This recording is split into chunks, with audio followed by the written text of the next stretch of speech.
আসসালামু আলাইকুম সুপ্রিয় দর্শক মণ্ডলী, আমি professor doctor Mohammad Abdul Aziz, professor of haematology, Bangladesh medical ইউনিভার্সিটিতে কর্মরত আছি।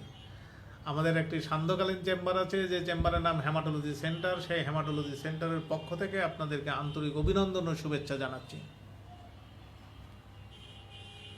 আজ আমি আপনাদের সামনে হাজির হয়েছি একটি সম্পূর্ণ সারণযোগ্য, নিরাময়যোগ্য একটি রোগ, যার নাম টিবি, বা আপনারা সাধারণভাবে জেনে থাকেন যে যক্ষ্মা রোগ। এটা সাধারণত হয়ে থাকে লাংসে, কিন্তু অনেক সময় আমরা জানি না যে গ্ল্যান্ড টিবি বলে আর কি, যে ঘাড়ে, ওই যে বগলে, পুস্কিতে, এইসব জায়গায় যে গ্ল্যান্ড থাকে সেখানেও কিন্তু টিবি হতে পারে। তো তাহলে হলো কি, যে আমি কেন আমার ইন্টারেস্ট এখানে আছে, যে আমি হেমাটোলজিস্ট হিসেবে যখন একটা গ্রন্থিতে টিবি হয়, তখন সেখান থেকে আমার যেটা হেমাটোলজিস্ট হিসেবে আমি লিম্ফোমা, আপনারা খুব সহজে জানেন যে আমি তিনটা রোগ খুব কমনলি বলে থাকি আমার এই যে বিভিন্ন প্রেজেন্টেশনে। সেখানে থাকে হচ্ছে লিউকোমিয়া, লিম্ফোমা, মাল্টিপল মাইলোমা। এই লিম্ফোমা এবং এই যে আমি আজকে যে টিভির কথা বলতে চাচ্ছি, দুটোই কিন্তু একদম মিমিক করে, একদম দুটো একই রকমই আর কি।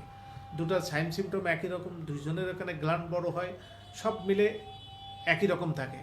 তো আমি অনেক সময় আমি এইসব লিম্ফোমা নিয়ে কথা বলছি, এই জন্য আমি আজকে অন্য একটি রোগ, যেটা আপনাকে টিবি সম্বন্ধে আমি আপনাদের সামনে আজকে এখনই আলোকপাত করব।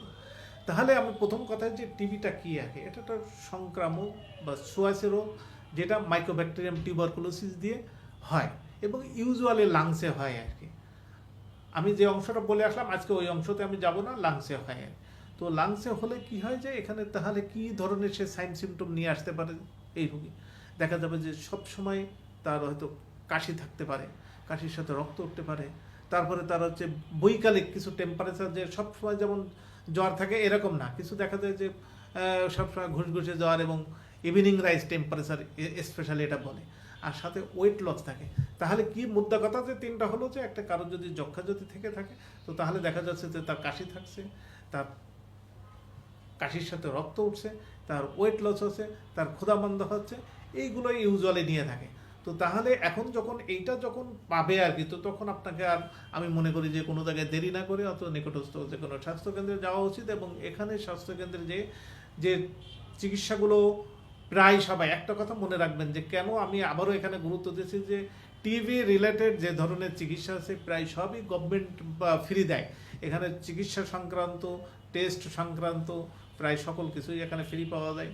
তো সেখানে আপনি যদি কোনো স্বাস্থ্যকেন্দ্রে যান, তো তাহলে টিবির যে টেস্ট আছে সেগুলো হয়ে যাওয়ার পরে যদি এটা ডায়াগনোসিস হয়ে যায়, ডায়াগনোসিস হয়ে গেলে সে চিকিৎসা আছে, সেই চিকিৎসার বা যেটাকে আমরা প্রতিকার বলি, সেই প্রতিকার হিসেবে আপনার যে ওষুধ, সেই ওষুধটাও কিন্তু গভর্নমেন্ট এখন ফ্রি দেয়, যেটাকে আমরা বলে থাকি যে dots therapy, direct observe therapy, short course. এই জন্য যে এটা কখনো 6 মাস, শর্ট কোর্স বললেই যে হবে এমন না, কখনো 6 মাসও লাগে, 9 মাসও লাগে, সেটা আপনার যে নিকটস্থ যে ডক্টর থাকবে উনি আপনাদেরকে বলবেন।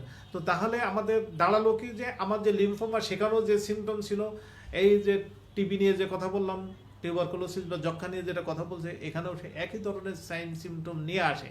তাহলে মূল কথা হলো যে আমাদেরকে এটাকে একটা থেকে আরেকটাতে আলাদা করতে হবে আর কি। তো টিবির জন্য যে টেস্ট, সেগুলো সবই আমাদের ব্লাড থেকে করা যায় অথবা এক্সরে টেস্ট করা হয়। আর আমাদের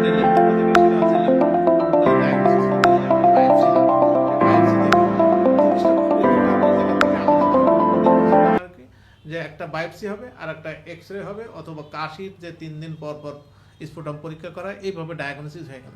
আর তারপরে চিকিৎসা, যেটা বললাম, যে চিকিৎসা আবারও মনে রাখবেন যে এই ধরনের চিকিৎসা যা আছে সব কিছুই হচ্ছে গভর্নমেন্ট ফ্রি দেয়।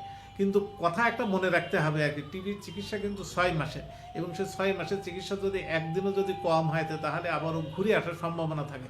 তাহলে মূল কথা যেটা আর কি, যে এটা প্রতিকার করতে গেলে আপনাকে নিয়মিত ওষুধ খেতে হবে। এটা হচ্ছে সব থেকে বড় কথা আর কি। নিয়মিত ওষুধ খাবেন, এবং সেই ওষুধের মাঝখানে বন্ধ করা যাবে না। অনেকে বন্ধ করে ফেলে, কারণ টিবি এই যে ওষুধগুলো, এই ওষুধের কিছু কিছু না কিছু সাইড এফেক্ট আছে, অনেক সময় লিভার ফাংশনকে হ্যাম্পার করে। এই জন্য অনেকে বন্ধ করলেও করতে পারে, কিন্তু আপনার মাথায় রাখতে হবে যে আমাকে টিবির যে কোর্স আছে সেই কোর্সটা পুরোটাই কমপ্লিট করতে হবে। এবং আরেকটা জিনিস মাথায় রাখতে হবে, যে এটা সম্পূর্ণ সারণযোগ্য, নিরাময়যোগ্য রোগ। অতএব কোনো হেলাফেলা না করে, কারোর যদি কখনো যদি কোনো টিবি এবং আমি যে সাইন সিমটমগুলো বললাম এগুলো যদি থাকে, তো তাহলে আপনার নিকটস্থ হসপিটালে যেতে হবে। আর একটি কথা, এটা না বললেই নয়, এগুলো কিন্তু একদম প্রতিরোধযোগ্য রোগ আর কি। টিবি যাতে না হয় সেই জন্য যখন বাচ্চা বয়স থাকে, আমাদের 1 বছরের নিচে বাচ্চাদের গভর্নমেন্টের তরফ থেকে ইপিআই শিডিউলে যে 6টি ইনজেকশন দেয়, ওর মধ্যে একটি আছে টিবি প্রতিরোধ করার জন্য বিসিজি যে ভ্যাকসিনেশন করা হয়, সেই ভ্যাকসিনেশন এর প্রতিরোধের খুব উত্তম পন্থা। আর কি হতে পারে, যে আপনার যদি কোনো ঘন ঘন যদি কারো জ্বর কাশি এগুলো যদি থাকে, তো তাহলে সাথে সাথে আপনার ডাক্তারের কাছে যাও। তো আমার মনে হয় যে আমি যে ইনফরমেশনগুলো আপনাদের দিতে চেয়েছিলাম, যে টিবি একটি সারণযোগ্য রোগ, টিবি একটি ছুঁয়াছু রোগ, এবং এটা সারণযোগ্য বলেই আপনাকে একটু সচেতন হতে হবে এবং সহজে তাড়াতাড়ি ডাক্তারের কাছে যাবেন, তাহলে আপনি এই রোগ থেকে প্রতিরোধ যেটাই বলেন আর কি, আপনি সহজে পেয়ে যাবেন। আমি আশা করি যে আমি আজকে যে ধারণাটা আপনাদের দিতে চেয়েছিলাম, সেখান থেকে আপনারা কিছুটা হলেও ওখান থেকে উপকৃত হয়েছেন, এবং সেই উপকৃত হওয়ার কারণেই আমি যদি মনে করি আমাদের যে এই পেজটিতে আপনি ফলো, লাইক এবং শেয়ার দিয়ে থাকবেন, তাহলে আরও বেশি বেশি মানুষ আমার এই তথ্যগুলো তারা জানতে পারবে, শুনতে পারবে, এবং তাতে দেশবাসীর কিছুটা হলেও উপকৃত হবে। আমি এই আশাবাদ ব্যক্ত করে আমি আপনাদের কাছ থেকে এখনকার মতো বিদায় নিচ্ছি। আপনারা সবাই ভালো থাকুন, সুস্থ থাকুন। ঈদ মোবারক।